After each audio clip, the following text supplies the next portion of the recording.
Let's talk to Brad in Virginia. Brad, you're live with Eric and V. What would you like to talk about? Hi. Oh, wow. Okay. Okay. So I have a friend.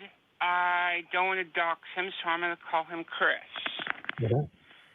And Chris has some interesting views, to say the least. Okay. Namely, he's very, very opposed to gay marriage. Mm-hmm. And I have repeatedly pointed out to him that, well, frankly, his opinion is overturned by the fact that gay marriage is, in fact, quite legal. So, and his response is basically the equivalent of, well, what if slavery were legal? so actually, he's got a point. What? With the reasoning that you gave, that's a good point. Something being legal doesn't make it right. Oh, I agree. Yeah, having opposition to something, we should definitely have some better reasons than that. Is he open to listening to you, or is this just an argument? Well, I maintain the position that what is right is dictated by the society that the action is being judged in. And ultimately that boils down to what's legal.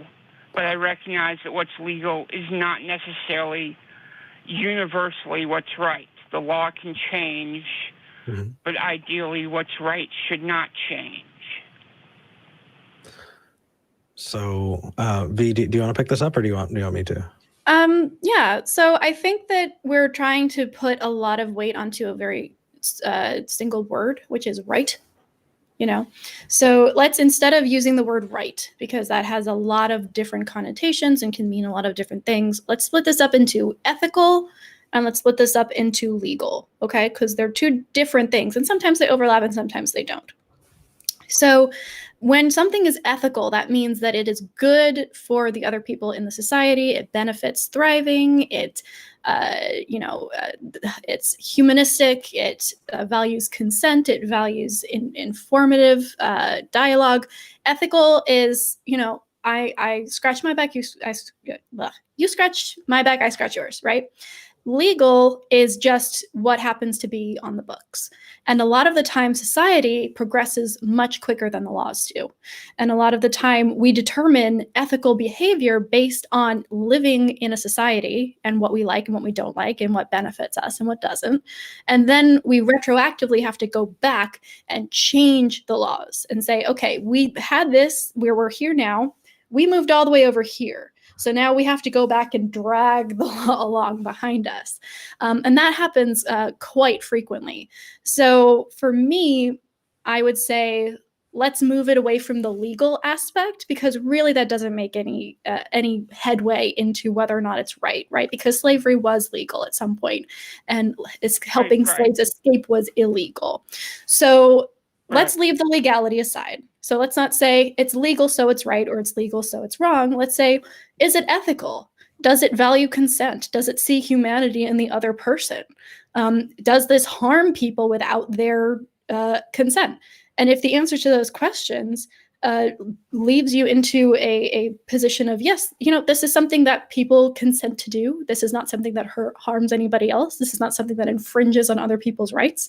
Then yeah, I'd say that it's ethical, and that's all we need to worry about. And that's why we can hold gay marriage on this side as this is ethical, because it's consensual, it doesn't hurt anybody else, and it's something that is done in love and acceptance. And slavery on the other side as something that is not ethical and something that can't be compared to it because it doesn't value consent or the humanity of the people that it's harming. Hopefully that gives you a little better tool to use, and also specifically, just want to make sure. So you only have so much bandwidth as a person when it comes to having these kinds of conversations. Make sure that you're spending it on a conversation that's worth having. If somebody is, if someone's closed off to listening, then you're not having a conversation. You're being annoying. And as much as they've often told me that they find what I'm doing annoying, Okay, and then except leave it. Leave they're it alone. advocating for no. It's not so much. Okay, they happen to be Catholic, and every single time I challenge them on seemingly anything, it ultimately boils back to the Bible tells me so, and so it becomes. A conversation requires two door. people. Brad, a conversation requires two people, and if the other person's not showing up, then you're talking at them. It doesn't matter how much you want it. It doesn't matter how much how crappy they are. There are a lot of crappy people that we can't control. And it sounds like you're spending a lot of emotional energy on something that you have zero control over, and that's just hurting you. Yes, I guess. Yeah, I guess that's true. I mean, care for yourself on that. Like, if somebody does not want to talk to you, you can't make them talk to you. If someone is not open to listening, then continuing to bug them about it's not necessarily going to do anything. There are other things that you can do. You know, if somebody says, "Hey, you know, atheists can't be good people," endeavor to be a good person in your personal life, so that you can be an example, so that they can look and go, "Hey, that person's an atheist, and they're a good person. Geez, maybe I need to rethink some of these things." But approaching the same person over and over, and they don't want to talk to you about it, don't do that. It's not helping, and it's only hurting you. And if they approach you over and over, and they're the ones who want to have this debate but are not willing to listen to your side, you also have the right to walk away. You also have the right to say, you know what? I've had this conversation with you, and you don't respect my side of this conversation. You've never budged. You've never asked for my opinion. So I don't feel like this is a useful conversation for us to have anymore. Let's be friends and not talk about it. Or if you can't be friends with this person, then say, you know what, the way that you're dealing with this conversation and the views that you're espousing here are making it very difficult to have a relationship with you. So it's also, if they're the one coming at you with this question, and they're the one who is pushing these conversations on you, you have the right to say no as well. Hopefully that helps. Give me a lot to think about. Yeah. Thanks for calling in, Brad. Definitely. And if you want a resource, check out A Manual for Creating Atheists by Peter Boghossian. He calls it dogmatic openness.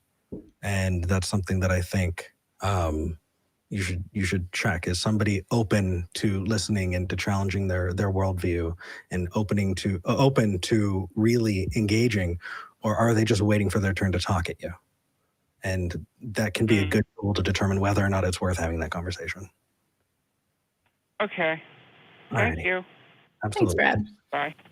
Bye. Okay, before I move on to the next call, I do want to say that we have some open lines. Yes. And we made a choice about who we're going to talk to and what conversations we're going to have. We've listened to the emails. So we have Kevin waiting in the queue to talk to us.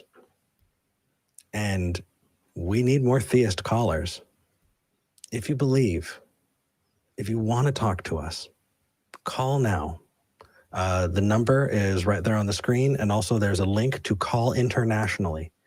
Now is your time, because otherwise, we're going to be pretty limited.